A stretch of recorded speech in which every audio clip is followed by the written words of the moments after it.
Tonight on Caps 13 News, Fort Scott hosted Fort Fest. A closer look on the event and its impact next. And Pittsburg State is currently undefeated in football this season.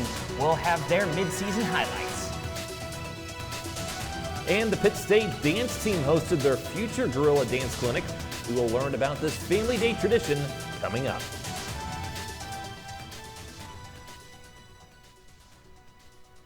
Thank you for tuning in to Caps 13 News.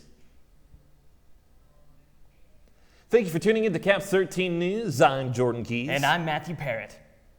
Run, hide, fight is the active attacker protocol given to Pittsburg State students in the event an attack situation occurs on campus. According to the U.S. Gun Violence Archive, there have been more than 500 mass shootings in the United States just this year. That does not include mass attacks that don't involve guns. Pittsburg State University student Hannah Harrison feels the university has made sure students are prepared if an attack ever occurs. At Pittsburg State University, they teach us that in an active shooter to run, hide, and fight. So first we're supposed to run away from the situation and try to get out. We should locate our exits before entering a room. If we're not able to run, then we should hide, find like a desk or a chair that we can hide under, and if that's not capable, then we're supposed to fight with any object that we can find in the room. Pittsburg State encourages students to stay educated and have a plan for attack situations like run, hide, fight. Caps 13 reporter Lily Weir joins us now live on campus. And Lily, students are encouraged to have a plan, but what does Pitt PD do to equip officers? Pittsburg State University police educate and prepare themselves for active attack situations right behind me in Shirk Hall. The training takes officers through scenarios just in case. Campus police train yearly for active attack situations. The training is done on campus so that the officers are familiar with buildings and get to simulate situations in the places where they would actually have to respond to them. Director of University Police at Pittsburg State, Stu Height, helped lead the training this past summer. So we had several different scenarios. We did it upstairs in Shirk Annex, and we just went through all kinds of, dozens of different scenarios for the two that were going through it for the class. Fantastic training. The guys that went to it really liked it, and obviously something we hope we never use, but it's invaluable to have.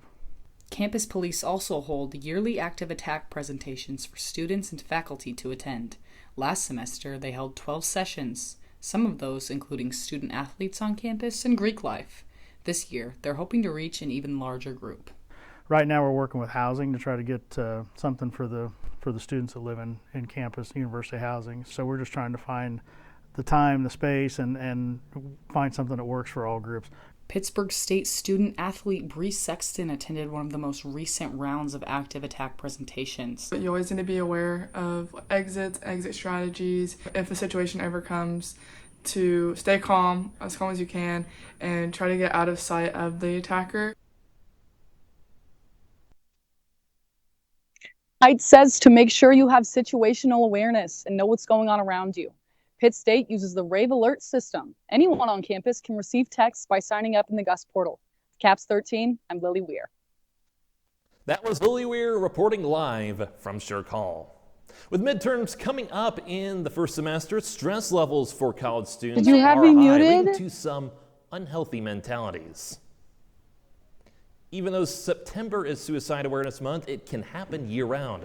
The Bryant Health Center on campus is a safe space with plenty of professionals to speak to if you, a friend, or someone you know is feeling down. Stress and anxiety are nothing to look over, as they are the leading causes of suicidal thoughts for college students. Through behavioral health, we do have therapists available to talk on a regular basis, but we also have same-day crisis appointments. So if a student is feeling suicidal or having these thoughts, they can come in same day and be seen by a behavioral health therapist.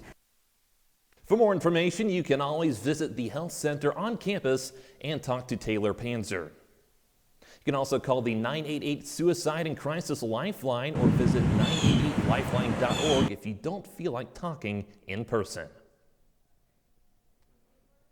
An event celebrating cancer survivors took place in Fort Scott to kick off October. I was there to find out exactly what happened.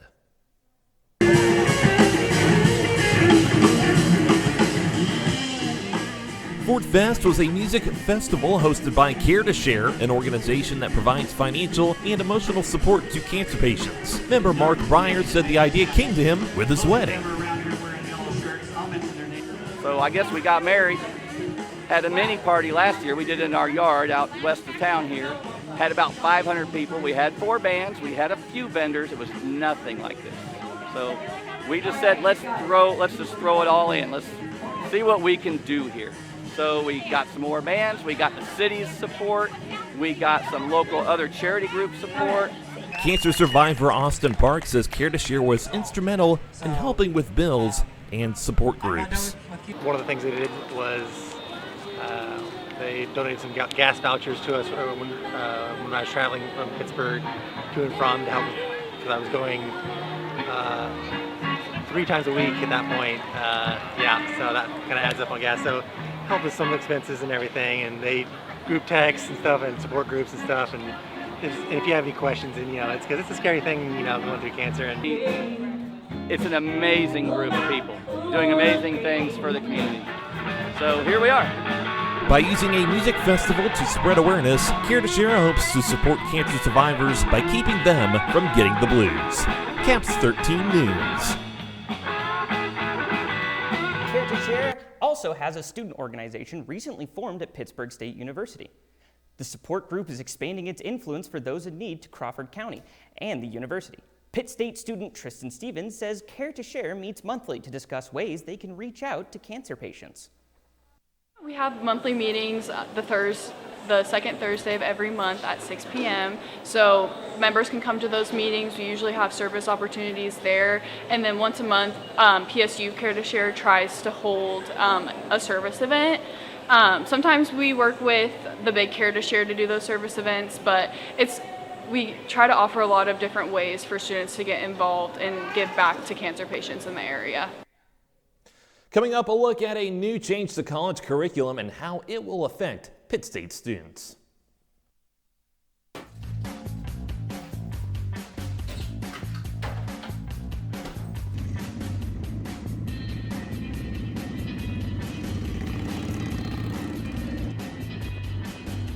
Out on the open road, wind in your hair, bugs in your teeth, and a car pulling out in front of you.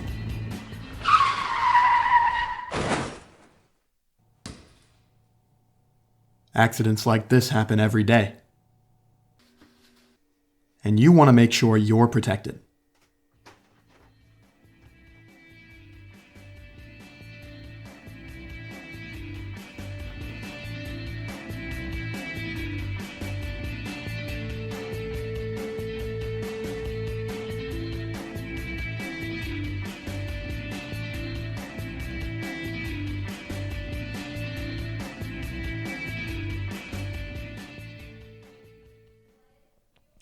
In an attempt to make the process of transferring between Kansas universities easier for college students, the Kansas Board of Regents completed a new plan that requires 6 less general education credit hours to graduate. This will take place in the fall of 2024. Each department has the opportunity to include these hours in their curriculum or allow students to choose any classes to fulfill them. The Department of Communication made a proposal to include extra hours of communication electives. This, in theory, would allow students to complete. I'm so sorry. So sorry.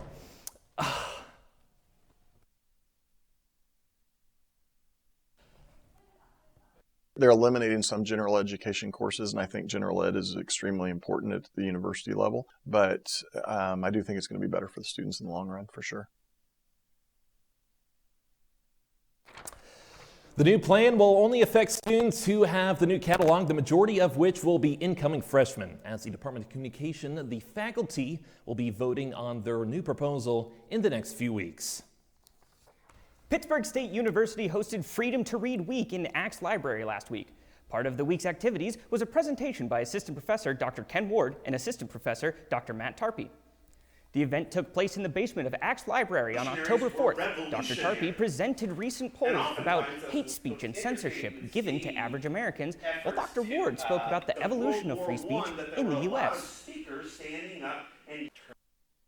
Yeah, my focus was on history, right? I want students to understand that the First Amendment hasn't always meant the same thing in the United States, that it's actually meant a lot of different things at different points in history. And so those of us who think the First Amendment, the way it looks today, is the way it's always been, are wrong, right? The event was advertised to students, but was open to the community to attend as well. Dr. Ward said that this year's presentation was a success and that he looks forward to presenting on the topic in the future. More information about upcoming events on campus can be found on Gorilla Engage. AI technology is changing the way students learn and teachers instruct. I explored what a few of Pittsburg State University's instructors had to say about the matter. Artificial intelligence has seen massive innovations since December of 2022. With new programs like ChatGPT and DALL-E 2, AI has become accessible to anyone and everyone. And while AI undoubtedly offers opportunities to transform learning experiences, it has sparked discussions and debates about its place in our schools. Barth Cox, an assistant professor at PSU, believes that AI has the potential to change the way that curriculums are written. My interview with him provided insights into the opportunities and challenges that AI presents. For example, they're using it to role play, let's say they're studying Shakespeare's. You can ask it to respond as if it is Romeo and engage with it in that manner. It is perfect for different types of role-playing situations, things that we generally do in the classroom. Concerns do exist, however, as PSU's Assistant Director of the Writing Center, Laura Winters, warns that students may misuse AI, undermining their learning. Students are going to be tempted to use AI to complete assignments that are meant to assess their knowledge on a subject. Students can use this AI to complete those assessments and then maybe not actually understand what they were being taught. No formal policies have been made at PSU yet with AI, which is lucky for me because this entire script was written in AI. Yes, even the words I'm speaking now were crafted by ChatGPT. After the break, the Pittsburg State Gorillas are undefeated in their football season. We will have a look at how the game day atmosphere has an impact. Artificial intelligence.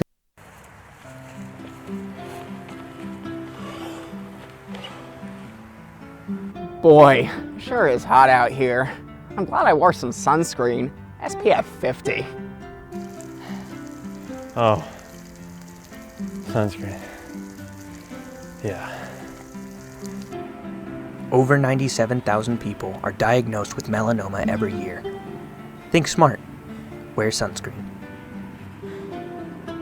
Helping save the environment and on water/power bills around the house can be very easy. According to the United States Environmental Protection Agency, over half of the water usage in a house is done in the bathroom. So a couple of ways you can fix that is to turn off the tap when you're brushing your teeth or shaving, taking showers instead of baths, and taking shorter showers. To save on power, some simple ways are to unplug stuff you are not using at the time, do laundry with only full loads, and wash with cold water instead of hot water. For more ways to conserve resources, go to EPA.gov to find out more. The Pittsburg State University football team has held on to their undefeated record so far this season. The Gorillas have beaten tough conference teams including Central Missouri and Emporia State. Dominic Santiago has the recap. The Pitt State football team currently holds a 6-0 record after an important win over Emporia State on October 7th. They also currently rank number 1 in the MIAA, the conference that PSU participates in. Defensive coordinator Lynn Nutt explained how Pitt State overcame the speed of Emporia State and how the team held ESU to 397 yards of offense. Their tempo is stressful. They're so good at what they do and buying into it and executing it at a high level. What was really cool was playing Central Missouri earlier this season. They were the same in terms of tempo stuff. The Gorillas have played 3 of their 5 regular season home games so far. The person in charge of creating a home field advantage is PSU's newly hired Associate Athletic Director in charge of fan engagement, Jacob Leonard, who spoke to me about the pressure of making an engaging atmosphere for the fans of Pitt State. Yeah, certainly when you have 10,000, 11,000 people watching what you're doing on the Jungletron or hearing the music that you're playing, there is a little pressure to make sure everything is good and everything is how it's supposed to be. So yeah, it's kind of amplified, but at the same time, it makes it that much more rewarding when you do something well and when you do find the right music or the right video to kind of lift up the atmosphere. Leonard has added new ways for fans to be engaged with the football game, including a pregame DJ. The final 2 home football games will be against Sioux Falls on October 28th and Central Oklahoma on November 11th. Fans interested in attending a Pittsburg State University athletic event can visit pittstategorillas.com for more information. For Caps 13, I'm Dominic Santiago. The Pitt State Gorilla Head rugby team is also into their season. Caps 13 reporter Carter Adam met with some of the players to talk about the team. Pittsburg State's rugby club has been around for decades and constantly changing and evolving. I wanted to find out how they came to be today and the connections that they've made along the way. I spoke with former and current members to see what I could find. Yeah, so, our club's been around for over 50 years. And so some of the old boys that started the club and really set in stone the traditions that we have today, they get inducted into the Hall of Fame. One of the things that Gorilla Head is known for is learning from the ones that came before them. I inquired on how they stay connected with their alumni. I say the connections we still have with people that graduated, I still talk to them almost all the time. It has a really strong sense of camaraderie, like even after you leave, you still talk to your friends years on end, and you'll still meet them like once every year during Janquet and everything. The last thing that I wanted to find out was if they held any traditions that allowed them to get closer with one another. This is what I found out. Definitely our Janquet event. It's a big banquet that we throw with the alumni come down, and it's just a big party. We all dress in funny clothes, and it's a hell of a time. The teamwork and bonds that are formed through this team are undeniable. But through all that, these men found more than just a team, they found a family that will last forever. This is Carter Adam, reporting for Caps 13. Next, we are going to take a look at Pitt State's Gorilla Head Rugby Club and see what they are up to and what they have going on this season. The Pitt State Rugby Club has been gearing up for the long season ahead. Mornings start early with intense practices, rigorous workouts, and focused drills. Their dedication and discipline are evident in every move on the field. Join us as we talk to the president of the rugby club to see what they have been doing to prepare for the season and what they have coming up. We've had our few conference games so far. Next weekend we play the Kansas City Blues, semi-pro team in Kansas City. Be a tough challenge, but I'm excited for that. Be good for guys to go through. We always go to New Orleans in February. That's a good competition. LSU's down there, Tulane's down there that we play. So those are good competitions. Just keep getting better. Honestly, those guys are big powerhouses. So we just got to keep practicing, keep learning. So stay tuned because the best is yet to come. The countdown begins now as we gear up for the unforgettable season with Gorilla Head Rugby. Be sure to keep updated by following their Instagram at @PittState_rugby.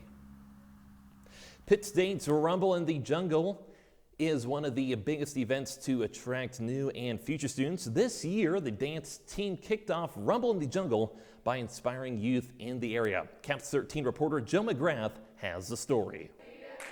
The Future Gorilla Dance Clinic was a staple event of Rumble in the Jungle, bringing in youth from the surrounding area. This gives the dance team a chance to connect with the residents of the area in a different way. I think it helps boost our spirits before game day because we get to interact with all of the community and the little girls and boys. And I think it helps the little girls and boys get to have somebody to look up to and feel like they're part of the dance team for a day. The dance clinic gave young members of the community a chance to practice and perform in front of their parents. From 9 to 1, the group practiced dances, played games, enjoyed snacks, and had fun getting to know and encourage each other.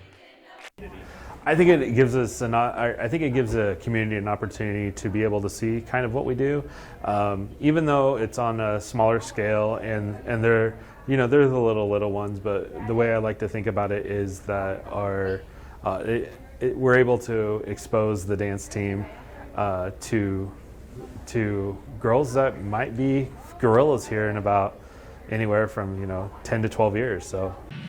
Rumble in the Jungle also had activities for parents while their kids were at the dance clinic. Tailgating activities were set up, as well as live music being a specialty of the Gorilla Football Game Day. Oh, Rumble in the Jungle is very important on the campus because it allows students to come to campus and see our beautiful facilities. It gets to showcase our hard work that we've gone into building the place that what is our jungle, and so getting students on campus is one of those things that, you know, is really important. The Pitt State dance team looks to host the Future Gorilla Dance Clinic again next year. From Caps 13, I'm Joe McGrath. Up next, we'll hear multiple ways students can stay involved on campus. Every day, you wake up, get ready, eat, go to school, exercise, eat, do homework, and sleep. Now add your phone into this routine. The average American spends 5 to 7 hours a day on their phone. Recognizing when you may be addicted to your phone can help you get your time back. So put your phone down. Phones can never replace real connections. So put your phone down. Being addicted to your phone is real. So put your phone down. Learn more at addictions.com/cellphone-addiction. Hi, my name is Jorge Leon, and I'm the Learning and Outreach Librarian at Axe Library. In this library, we have 4 floors open to students with a variety of services and spaces, everything from first come, first served rooms to those that you can check out online. Books and access services are all on the 2nd and 3rd floor. Materials can be checked out on first, and access to partners such as the Writing Center and Student Success on the 1st level. We welcome and hope to see you here. Thank you. If you're looking for entertainment on campus, there are plenty of opportunities. Drake Miller shows all of the ways you can reach out and get involved. Getting involved on campus can seem intimidating for some students here at Pitt State, but there are plenty of opportunities to pursue to make new friends. The rec is one of the most popular places here on campus, but what are some other things that you might use to keep yourself busy? Bailey Miller, Assistant Director of Campus Activities, says that there are plenty of events put on by both the campus and organizations outside that students can attend. GAB is the Gorilla Activities Board, so it's a student organization that is sponsored through the Campus Activities Center. They are funded by student fees, and they plan and program events for campus for students, by students, that are completely free for students to attend. The Gorilla Activities Board is known as the driving force behind events on campus. One of the most popular events is the Foam Powder Paint Party that is held on the first day of classes each year, allowing all students to make connections with an entertaining atmosphere. This year they've done some smaller events. Disney Trivioki was a huge hit. They've done some make and take paintings. Today they did tarot reading and palm reading to kind of get in the spirit of Halloween. Some things to look forward to. GAB is located in the Student Center in between the CAC and SGA offices near the lobby. Students can also look for opportunities to get involved through their resident assistants. Lead RA of Crimson Commons, Vale Messer, says that students living on campus can attend weekly events. We're required to do an event every week, and the events switch up every week, but a lot of our times we have to do what's called a campus event, and that's literally taking our residents to an event on campus. In collaboration with both GAB as well as other RAs, Pitt State looks to give students a surplus of events to attend in efforts to keep the entertainment high. We get to do GAB events, we get to do, I've brought students to like Trivioki, and that's been a lot of fun to see them sing and also get really competitive at trivia. With all these sources of fun, where should you start? Well, Gorilla Engage has plenty of information on clubs, Greek life, and other organizations that are hosting events. So go have fun with your time here at Pitt State. For Caps 13 News, I'm Drake Miller. The Office of Inclusion and Belonging is a place where many students go to hang out. The room is open to all students and includes computers, snacks, and entertainment. The Office of Inclusion and Belonging serves as a hub to meet new friends and is a safe space for everybody. Like your entire life is on campus. So having that community to be able to connect with and establish a support system away from your home and what you're used to is extremely important. But it also helps out the campus in the greater Pittsburgh community because we're also, what we do with our student organizations is we bring that cultural awareness. Belonging is open from 9 a.m. to 4 p.m. in the lower level of the Overman Student Center. The Department of Communication adds a new member to its team this fall, Assistant Professor Dr. Malcolm Jason. Jason mainly teaches classes in the human communication emphasis, but works with students from every area in communication. Azaria Pishny spoke to him and one of his students to learn more. Dr. Malcolm Jason came from the University of Jamestown in North Dakota. His focus in the department is human communication, and he teaches interpersonal, intercultural, theories in communication, and research methods. His favorite is interpersonal communication. The real reason is because interpersonal communication, by definition, is about relationships. And it's about talking one-on-one with another person. And so for me, interpersonal communication is this great class where if we have 5 minutes at the beginning of class where the room is too loud and the students are talking to each other, I don't stop them and interrupt them because I'm kind of thinking we're practicing interpersonal communication right now. Jason says the relationships he's built are part of why he enjoys Pittsburg State. Collegiality and having coworkers that I can engage with on a daily basis, that we have fun. I think my relationships with my students have been good so far. That's been really good too, to have private one-on-one conversations just about what are they into, what do they like, what do they not like. Lane Sparks is in 3 of Jason's 4 classes, and she enjoys his teaching style. A little bit more unstructured, and he's trusting the students to do things correctly, which I like. I prefer that kind of thing. Yeah, a lot more go with the flow and relaxed, which I like. His teaching style is beneficial for me, so I'm glad I have more classes with him, yeah. Lane says Jason takes the time to learn his students' names and build relationships with them. Some of the things that he's done for the sake of, I want to make sure everyone feels comfortable with me, which I'm glad of, because you don't want a new professor to just walk in there like guns blazing. While Jason has had a positive experience at Pitt State so far, the university is not the only reason he loves Pittsburg. The one thing that I've noticed is that there seems to be a strong connection to this community, to Pittsburgh as a city. And I think that's really great for a regional university. For CAPS 13, I'm Azaria Pishny. Coming up next, Blythe Spirit gets ready to take the stage. We'll have the story.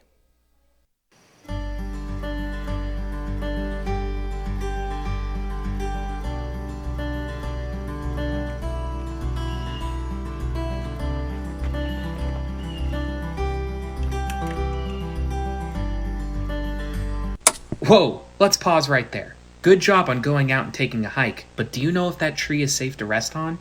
The main problem with this image here is this vine. How can you tell if it's poison ivy? Poison ivy is number 1 on our list of plants to avoid because it contains a resin that can induce an unpleasant skin rash if you touch it.